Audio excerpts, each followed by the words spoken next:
Hello and welcome to Little Home in the Universe. I am Stephen Reese. Today we will be making a composed salad of farro, basil, tomatoes, and bacon. I call it a BLT farro salad. Yeah, I know. Wasn't hard to come up with that one. It's really straightforward. It is another one of these composed salads that you can make in the beginning of the week, even on a weekend. You can enjoy throughout the week. You can put different things on top of it. Chicken, tofu, veggies, yada, yada, yada. And it's delicious cold or slightly warmed up. You can also eat it as a side. The bulk of it is, you guessed it, farro. I have a store-bought pesto. I'm reading the ingredients and making sure that there's no natural flavors and that I can read all the ingredients. We're also going to throw some tomatoes around. I'm going to show you how to take these store-bought tomatoes and bump up their flavor, really draw out the tomatoiness of them. If you have the opportunity to go to a market and get tomatoes, you should do that.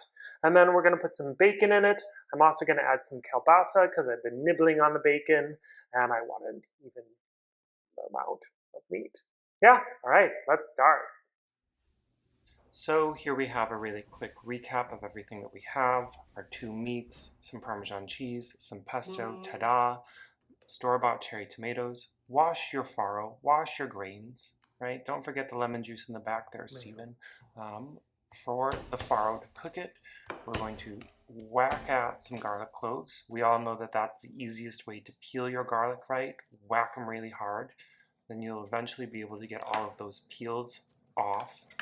We're just going to, okay, are we done yet? Okay, there we go. We're just going to mince up the garlic, add it to our pan. The farro ratio that I use is 1 cup to 3 cups water. I accidentally did 4 cups this time, whatever. Then we're gonna cook that for about 20 to 30 minutes. You'll see what it looks like later. And now on to coaxing the flavor out of store-bought cherry tomatoes. The one benefit of these cherry tomatoes from the store is that they are designed to ship, which means that they hold up better over time, which means that in our composed salad, they will hold their firmness longer over the next 4 days. So basically, we're just cutting them in half. We're just trying to expose the insides of them so that we can get some salt and some vinegar into their little undersides, into their bellies, and then we're going to let it sit for as long as you have time. No more than 3 hours there, please. We're going to periodically stir these to get the salt and the vinegar to kind of tumble around, like almost like we're doing like tumble rocks, but they're cherry tomatoes.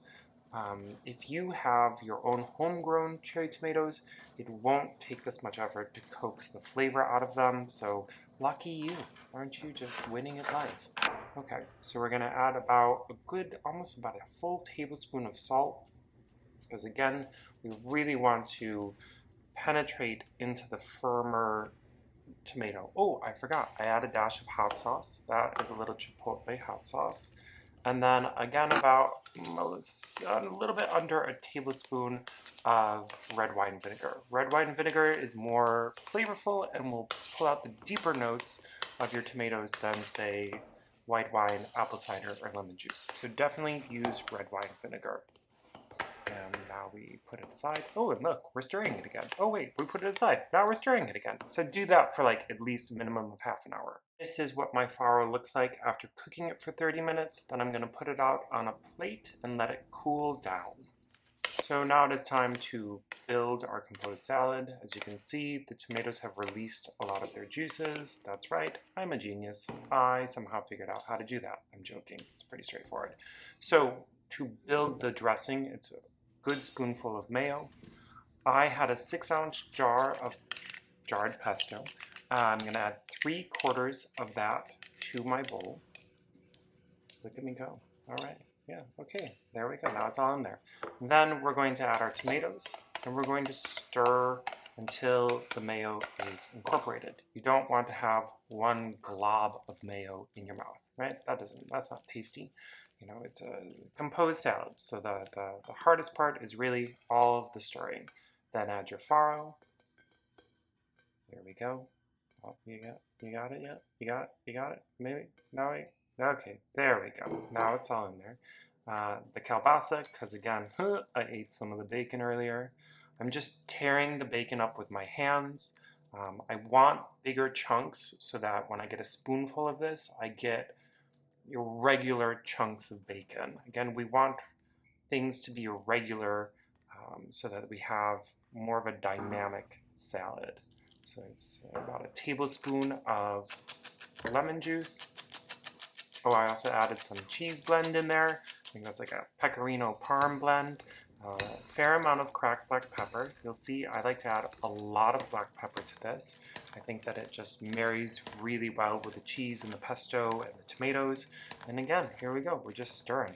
That's all we do. Composed salads. Stir, stir, stir. Ooh, don't forget to taste it.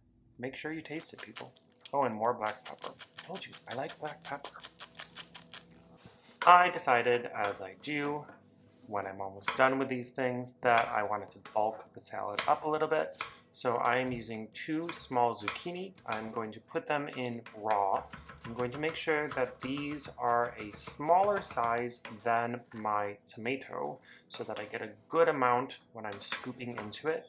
The raw zucchini will have a really lovely texture.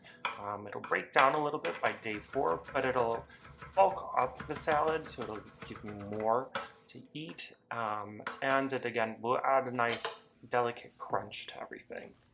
And then, you knew it was coming. You gotta stir. You gotta stir that stuff up. You have to make sure that everything is evenly distributed. And then when we're done, we'll put it all into a container. Yay, we're finally here. It all goes into your favorite container. I get about 4 portions out of this. I top this sometimes with Parmesan cheese.